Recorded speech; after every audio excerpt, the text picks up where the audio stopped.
Ladies and gentlemen, welcome to the Rogers Kakasungura YouTube channel.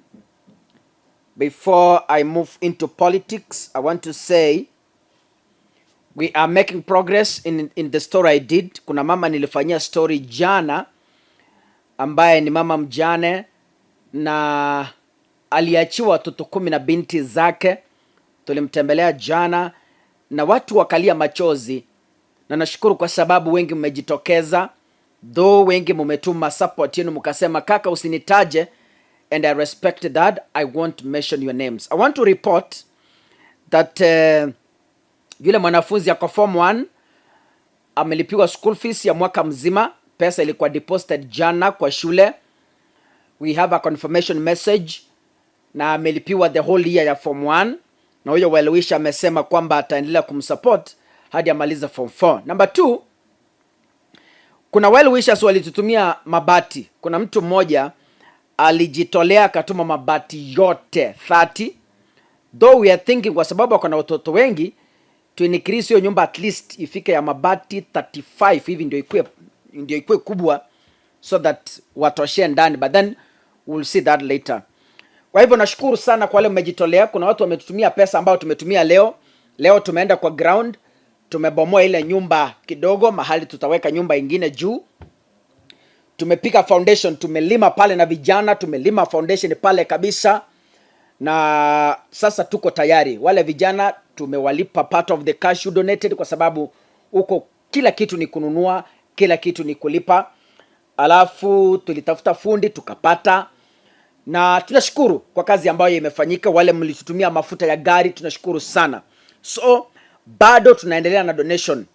Kuna watu walitumia misumari ya mabati. Already we have the nails, already we have the iron sheets, na already tumeanza foundation. Tumelipa watu ambao watachimba shimo kesho. So we have already paid the cash. Na huyo mama pia tulimununulia mahindi mikebe 20 ili waendelee kutumia meanwhile as we finish building that house, na tuone vile kutaenda. So nashukuru sana kwa wale mmeweka support. Kaka, tusipige siasa peke yake hapa watu wakiumia pale vijijini pale. Hapana. Tunapopiga siasa pia tusaidie wale ambao ni maskini. Sasa kaka, ninahitaji miti. Pale hakuna miti. Miti ni kununua.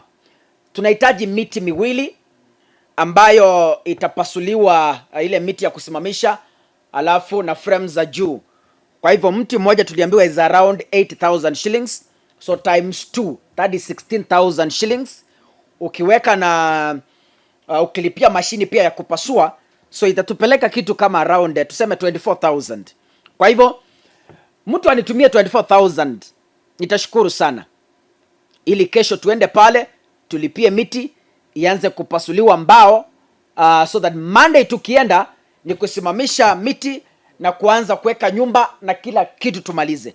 Tutahitaji milango, tutahitaji madirisha, tutahitaji misumari. Nahitaji misumari kilo 5, misumari inji 5, kilo 5 misumari inji 4, kilo 5 misumari inji 3, na hata kilo 5 pia na inji 1.5 ambayo itaenda kutumia kupiga nini. So kindly keep sending your support and I will represent you. Vile mnaona hapo kwa screen tumetembea huko na mama amefurahi sana. Kwa hivyo nyumba tumeanza kujenga.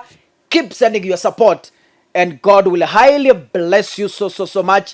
Wengi mliniambia nisiwataje majina and I respect that. But Mungu huyo ambaye yuko mbinguni aliona what you gave and he will surely bless you. Back to politics.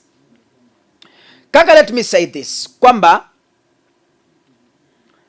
before you begin fighting a war, sit down and calculate the cost, the benefits, and the losses. Do a research and know the strengths and the weaknesses of the person you are facing for the fight before you jump into that fight.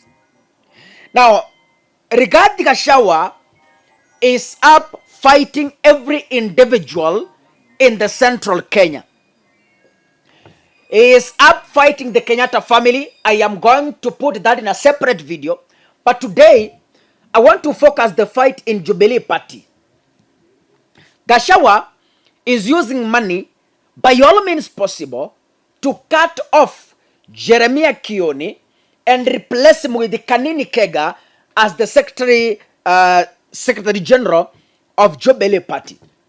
Muliona recently kwa jana malini wamekuwa na mkutano Nakuru and wanasema kwamba ni the NEC meeting in Nakuru, the NEC meeting, wakakutana waka endorse and they installed Kanini Kega as the new SG wa Jubilee Party. But let me say this, you know, in this country, Kenya is a country governed by laws. When Kenya is a country governed by laws, there are procedures you're supposed to follow when you're doing something. Now, I was going through the Jubilee Party constitution and I noted something and I want to read for you. The National Executive Committee, that is the NEC or the NEC as many call it, shall meet once every 4 months or as need determines. The notice of the meeting shall be sent out by the Secretary General at least 7 days before the date of the meeting. The party leader may summon a meeting on NEC or attend any meeting of NEC. But I want to focus my argument on number 5. Let me repeat it. The National Executive Committee shall meet once every 4 months or as need determined. The notice of the meeting shall be sent out by the Secretary General at least 7 days before the date of the meeting. So, if there was an NEC meeting in Nakuru, it means the party SG must have sent, as per the constitution requirement, must have sent a 7-day notice before the Nakuru meeting. That's what the constitution says. But it's coming to my attention, there was no notice that was sent 7 days before the NEC meeting that was done in Nakuru that showed the installation of Kanini Kega as the SG. Now, when I look at this, the ORPP failed in its mandate. Why? It effected the changes based on rumors. It did not do due investigations to find out if indeed the meeting in Nakuru followed due procedure as per the constitution. But you know what? Wakati mwizi anaiba, you all know, in one way or another, he might leave traces behind.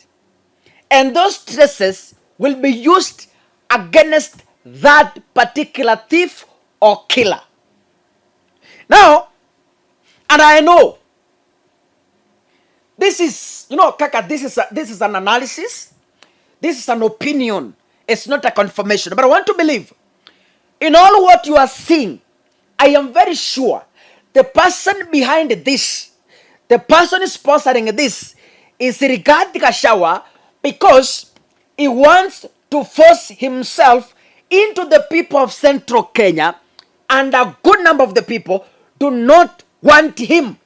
That's a reality. So, Gachagua is fighting to capture Jubilee Party through a backdoor coup. Yani, anatumia wezi to capture the party, but then you know, when you are doing backdoors to capture the party, put in mind, the party has a constitution. The official SG known in Jubilee Party is Jeremiah Kioni. If there was to be an NEC meeting in Nakuru, it is Jeremiah Kioni who could have served a 7-day notice calling for the meeting. But because that did not happen, and the purported illegal NEC meeting happened, then to me, the Nakuru meeting is null and void and illegal. So it cannot be justified as a reason enough that ORPP should use to effect the changes that were made. And I want to tell those people who are fighting this war, at least fight a decent war. At least fight a war that can favor you in case of anything. Do not just blindly fight because you just want to fight. You know, ladies and gentlemen, you know, Jubilee had its owners. And Jubilee Party, you know, or the party leader can call for an NEC. The party leader of NEC, of Jubilee Party, we know who is. Where is the notice? Where is the letter that he called for a meeting? None. So hawa watu wamelipwa pesa tudogo, akina Kanini Kega and Sabina Chege wamelipwa some tokens. They want to invade Jubilee Party. They will find it rough. It's impossible. They will not succeed. The only SG that Kenyans know in Jubilee Party is none other than the one and only fearless Jeremiah Kioni. Hawa wengine hawa ni wezi. Kwa nini?